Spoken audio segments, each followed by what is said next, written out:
শাওণ মাহ চলি আছে, চবে গম পাইছে চাগে। আৰু আমাৰ নিচিনা বহুতে মানে চাগে শাওণ মাহ, আৰু আমিও মানি আছোঁ।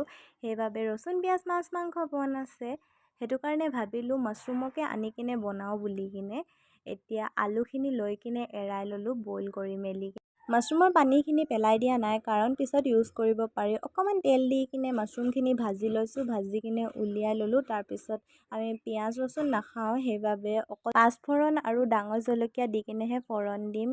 পিঁয়াজ ব্যৱহাৰ নকৰোঁ। ইয়াতে তেল দি কিনে ফোৰণটোত লগালোঁ আৰু আলুখিনি বইল কৰা আলুখিনি দি দিলোঁ। ইয়াতে যিমান মছলা আছে, পনীৰ মছলাৰ পৰা লৈ কিনে আদি কৰি চব দিলোঁ। আমাৰ চিক্ৰেট মছলা এটাও দিছোঁ দেই, সেইটো নেদেখাং বাৰু। সেইটো অকণমান টেষ্টি কৰিবলৈ কাৰণে মানে মছলাটো চিক্ৰেট হয়। আৰু এইপিনে আমাৰ ৰেডি হৈ গ'ল মাছৰুম। খাবলৈ কাৰণে ল'লোঁ আৰু মই হ'লে আৰু খাবলৈ এতিয়া লৈছোঁ। এইপিনে বিজলকীয়া এটা লৈছোঁ, নেমু দুডোখৰমান লৈছোঁ, চানা আছে আৰু আমাৰ স্পেচিয়েল ডিছ মাছৰুম আছে। খাবলৈ কাৰণে খুবেই ভাল লাগিলে দেই। কিন্তু মোক মানে এইটো টেমাটোতকৈ এনেকুৱা নৰ্মেল শুকানটো বেছি ভাল লাগে। এইটো ভালেই লাগিলে বাৰু, বেয়া লগা নাই খাই কিনে। খুবেই ভাল লাগিলে আৰু আমি চবেই মিলিজুলি খালোঁ।